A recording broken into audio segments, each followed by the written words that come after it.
Hello नमस्कार मित्रांनो, आजच्या व्हिडिओमध्ये आपण पाहणार आहोत एसएससी जीडीचा जो एक्सपेक्टेड कट ऑफ आहे तो कितीपर्यंत लागू शकतो। तर आजच्या व्हिडिओमध्ये मित्रांनो आपण पाहणार आहोत महाराष्ट्र राज्याचा एसएससी जीडीचा कट ऑफ कितीपर्यंत लागू शकतो। तर बघा मित्रांनो, आता सध्या एसएससी जीडीची परीक्षा चालू आहे। भरपूर जणांच्या शिफ्ट झालेल्या आहेत आणि भरपूर जणांनी एक्झाम वगैरे दिलेल्या आहेत। अजूनही काही विद्यार्थी आहेत ज्यांच्या पेपर अजून बाजूला आहेत।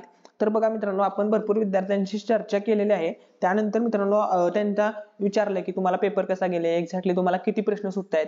जवळपास बघा मित्रांनो, या भरतीमध्ये 80 प्रश्न होते, तर 80 पैकी किती प्रश्न तुम्ही करेक्ट सोडवताय यावरती मित्रांनो आपण एक सर्वे घेतला होता। तर त्या सर्वेच्या आधारावरती मित्रांनो आजचा आपला हा कट ऑफ वरती व्हिडिओ होणार आहे। तर बघा मित्रांनो, आजच्या व्हिडिओमध्ये तुम्हाला अंदाजित कट ऑफ सांगणार आहे महाराष्ट्र राज्यासाठी कितीपर्यंत लागू शकतो। तर मित्रांनो, आज जो कट ऑफ सांगणार आहे हा पूर्णपणे अंदाजित कट ऑफ आहे। याच रेंज मध्ये मित्रांनो तुमचा कट ऑफ लागण्याचे पूर्णपणे चान्सेस असतील। तर हा जो कट ऑफ आहे अंदाजित कट ऑफ सांगणार आहे पाठीमागील भरतीच्या अंदाजानुसार हा कट ऑफ असेल।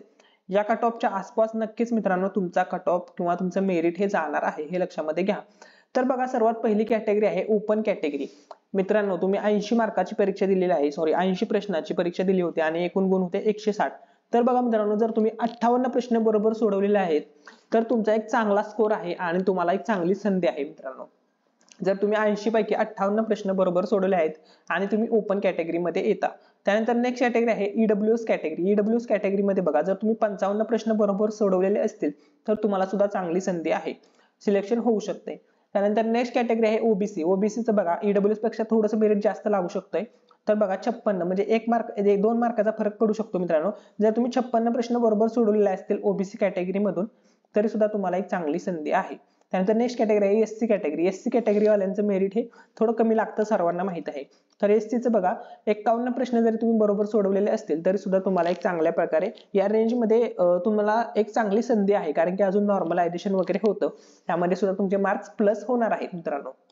नेक्स्ट कॅटेगरी आहे एसटी कॅटेगरी। एसटी कॅटेगरीचा बघा, 48 जरी प्रश्न तुमचे बरोबर असतील, कारण की एसटी ही अशी कॅटेगरी आहे, या कॅटेगरीचं सर्वात मेरिट कमी लागतं, हे तुम्हाला सर्वांना माहित आहे। तर आता आपण कट ऑफ पाहणार आहोत, अंदाजित कट ऑफ तुमचा कितीपर्यंत लागू शकतो। तर बघा, जर तुम्ही ओपन कॅटेगरी मधून फॉर्म भरलेला असेल तर ओपनचा जो कट ऑफ आहे मित्रांनो तो 116 पर्यंत जाऊ शकतोय। त्यानंतर नेक्स्ट आहे ईडब्ल्यूएस। ईडब्ल्यूएसचा जो कट ऑफ आहे मित्रांनो तो 110 पर्यंत जाऊ शकतो। त्यानंतर नेक्स्ट कॅटेगरी आहे ओबीसी। ओबीसीचा जो कट ऑफ आहे 112 पर्यंत जाऊ शकतो। नंतर नेक्स्ट कॅटेगरी आहे एससी कॅटेगरी। एससी कॅटेगरीचा कट ऑफ हा 110 मार्क पर्यंत मित्रांनो जाऊ शकतोय। त्यानंतर नेक्स्ट कॅटेगरी 110 नाही मित्रांनो, आय थिंक 1 मिनिट, 102 आहे मित्रांनो। या ठिकाणी एक मिस्टेक झालेली आहे। एससीचा जो कट ऑफ आहे मित्रांनो तो 102 पर्यंत जाऊ शकतो आणि एसटी कॅटेगरीचा जो कट ऑफ आहे तो 96 म्हणजे 48 प्रश्न बरोबर असतील तरी सुद्धा एवढे तुम्हाला संधी आहे। तर या रेंज मध्ये मित्रांनो तुमचा कट ऑफ लागू शकतो। हा एक this is the expected cut off आहे मित्रांनो। या रेंजच्या आसपास नक्कीच तुमचा कट ऑफ लागेल। या कट ऑफ मध्ये जर तुम्हाला काही डाऊट असेल तर तो एक कमेंट मध्ये विचारा आणि तुम्ही किती प्रश्न बरोबर सोडवलेले आहेत, तुमचा स्कोर किती येतोय हे कमेंट करून नक्की सांगा। Thanks for watching.